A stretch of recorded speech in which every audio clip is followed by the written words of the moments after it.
జ్వాలాద్వీపం రెండవ భాగం. ఈ చందమామ కథ మీకోసం.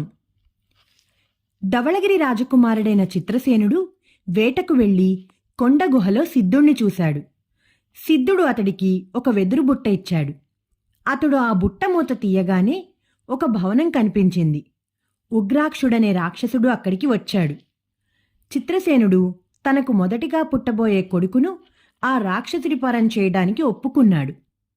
తరువాత ఉగ్రాక్షుడు అడవి చెట్ల చాటున కనిపించకుండా పోగానే చిత్రసేనుడు బతుకుజీవుడా అనుకుంటూ ఒక పెద్ద నిట్టూర్పు నిడిచాడు.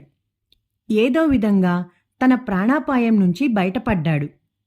ఇక తను ఈ కీకారణ్య ప్రాంతం వదిలి ఏదో విధంగా ధవళగిరి నగరం చేరాలి. చిత్రసేనుడిలా ఆలోచిస్తూ లేచి నిలబడి పడమట దిక్కుకేసి చూశాడు. సూర్యుడు అస్తమించడానికి మరెంతో కాలం లేదు. తన ఎదురుగా ఆకాశాన్నంటుతున్నట్టున్న పెద్ద భవనం బురుజుల మీద సూర్యకిరణాలు ఎర్రని కాంతులతో ప్రసరిస్తున్నవి. ఆ వెలుగులో ఎత్తైన భవనం బురుజులు మిలమిలలాడుతున్నవి. ఎంత అందమైన భవనం! ఇందులో అడవి మృగాలు, గుడ్లగూబలు, గబ్బిలాలు నివసించవలసిందే కదా అనుకుంటూ చిత్రసేనుడు తన దృష్టిని మరొక వైపుకు తిప్పి నిరుత్సాహంగా బయలుదేరాడు. అతడు ఆ విధంగా 4-5 అడుగులు వేశాడో లేదో అంతలో హఠాత్తుగా వెనక నుంచి మహారాజా అన్న పిలుపు వినబడింది. మహారాజెవరు? ఈ నట్టడవిలో ఈ మానవ కంఠస్వరం ఎక్కడిది అనుకుంటూ చిత్రసేనుడు ఆశ్చర్యపడి వెనుదిరిగి చూశాడు. అతడి కంటికి విలువైన దుస్తులు ధరించి ఉన్న 3 వ్యక్తులు, వారికి కొంచెం వెనుకగా కొందరు భటులు కనిపించారు. ఈ వింత చూసి చిత్రసేనుడు ఏమో అనబోయేటంతలో విలువైన దుస్తులు ధరించి ఉన్న వారిలో నుంచి ఒకడు వేరుపడి ముందుకు వచ్చి అతడికి నమస్కరిస్తూ, మహారాజా, మీరు ఎంతకూ రాజభవనానికి రాకపోయేసరికి మీకోసం అడవంతా గాలిస్తూ చివరికి మిమ్మల్ని ఇక్కడ కలుసుకున్నాం అన్నాడు. నేనా మహారాజును అంటూ చిత్రసేనుడు విస్తుపోయాడు. చిత్రసేనుడిలా అనగానే ముందుకు వచ్చి అతన్ని మహారాజా అని సంబోధించిన వ్యక్తి చటుక్కున వెనుదిరిగి, సేనాని, మహారాజుగారు చాలా శ్రమపడినట్టున్నారు, బోయీలెక్కడా అన్నాడు ఆదుర్దాగా. మంత్రిగారు వాళ్లను చెట్ల చాటున ఆగి తమ ఆజ్ఞ కోసం వేచి ఉండమన్నారు గదా అంటూ సేనాని అక్కడి నుంచి కదిలి కొంత దూరం వెళ్లి గట్టిగా చప్పట్లు చరిచాడు. ఆ వెంటనే అయ్యా వస్తున్నాం అన్న జవాబు వినబడింది.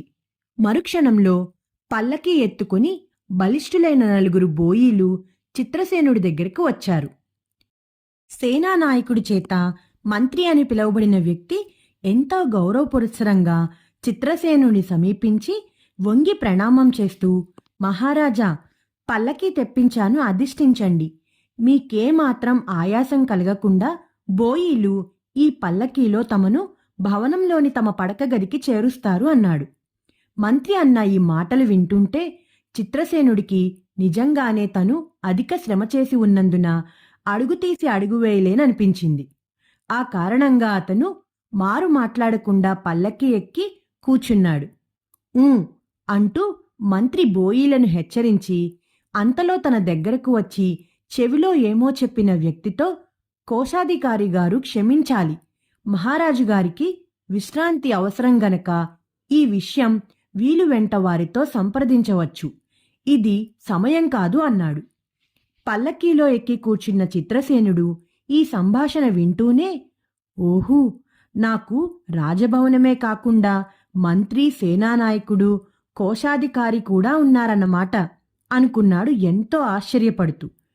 కొద్దిసేపటి తరువాత బోయీలు చిత్రసేనుణ్ణి భవనం పై అంతస్తులోని ఒక విశాలమైన గది దగ్గర దించారు. అతడు పల్లకీ దిగి గదిలో ప్రవేశిస్తూనే అక్కడ హంసతూలికా తల్పం చక్కని మెత్తలు, కింద పరిచిన రత్న కంబళులు చూసి మరింత ఆశ్చర్యపడ్డాడు. ఇది కళా లేక వాస్తవమా అన్న అనుమానం కూడా ఓ త్రుటికాలం అతన్ని బాధించింది. ఇదంతా సిద్ధుడి మహిమ అనుకున్నాడు చిత్రసేనుడు. ఇంత చిన్న వెదురుబుట్టలో ఆకాశాన్నంటే మహాభవనాన్ని దాచిపెట్టగలిగిన ఆ మహాసిద్ధుడికి ఆ భవనంలో రాజోచితమైన ఇన్ని సౌకర్యాలు, మంత్రి సేనానాయకుల్ని, నౌకర్లను ఏర్పాటు చేయడం పెద్ద సమస్య కాదనుకున్నాడతడు. తనకు ఇంత మేలు చేసిన సిద్ధుణ్ణి గురించి ఎంతో కృతజ్ఞతాభావంతో చిత్రసేనుడు తలపోస్తూ ఉండగా అతడికి పంచభక్ష పరమాన్నాలతో భోజనం వచ్చింది. మధ్యాహ్నం నుంచి ఆకలితో నకనకలాడుతున్న అతడు తృప్తిగా భోజనం చేశాడు. తరువాత హంసతూలికా తల్పం మీద మేనువాల్చి భావి కార్యక్రమాన్ని గురించి ఆలోచించసాగాడు. అలాంటి ఆలోచనల్లోనే చిత్రసేనుడికి నిద్రపట్టింది. అతడికి మెలకువ వచ్చేసరికి గది గవాక్షం నుంచి లేత సూర్యకిరణాలు లోపలికి ప్రసరిస్తున్నవి.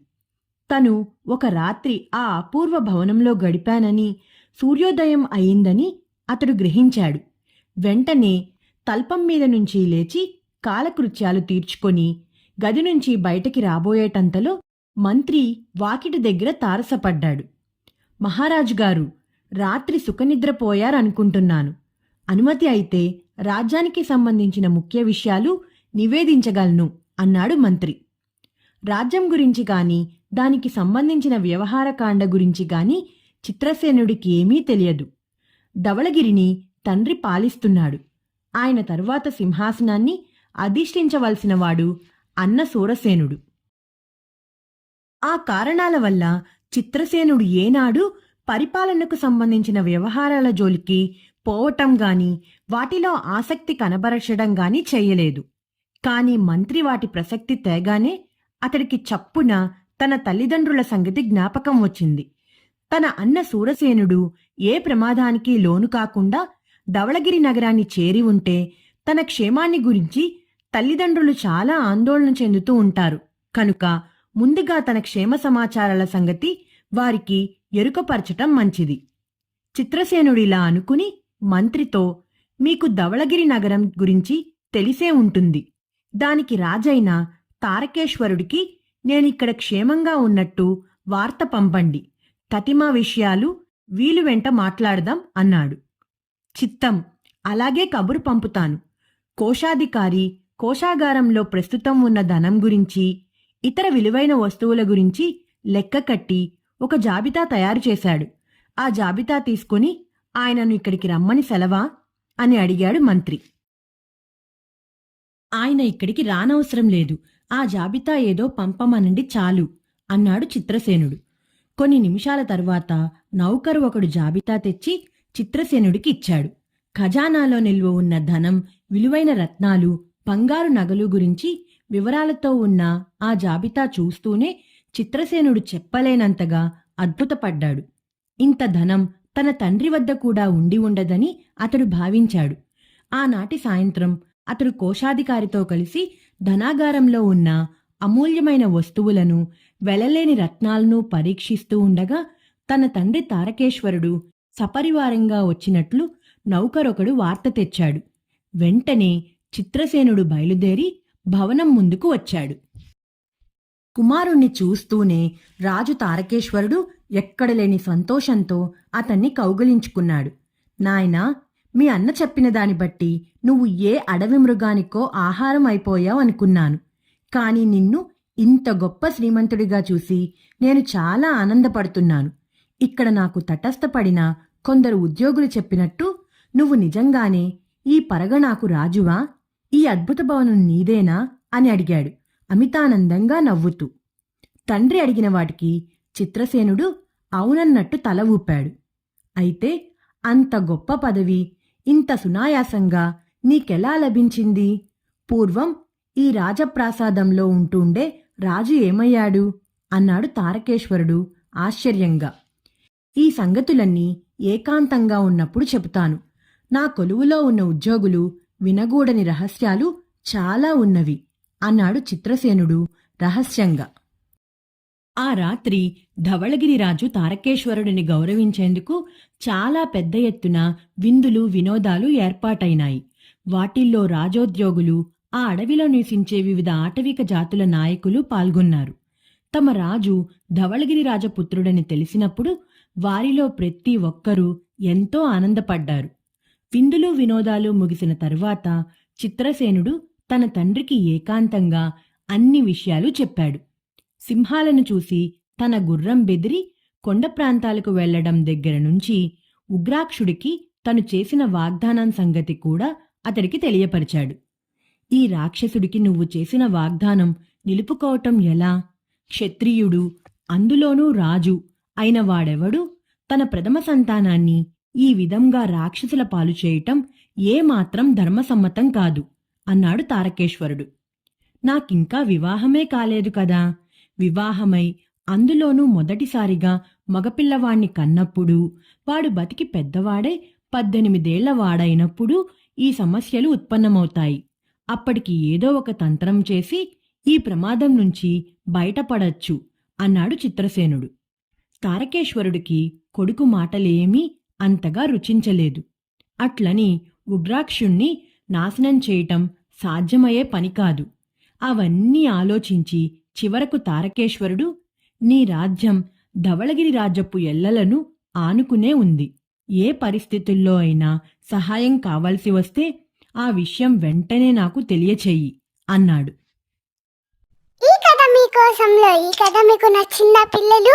నచ్చినట్టయితే లైక్ చేయండి, షేర్ చేయండి, కామెంట్ చేయండి, ఇంకా సబ్స్క్రైబ్ కూడా చేసుకోండి. గంట కొట్టని వాళ్ళు కూడా గంట కూడా కొట్టేయండి.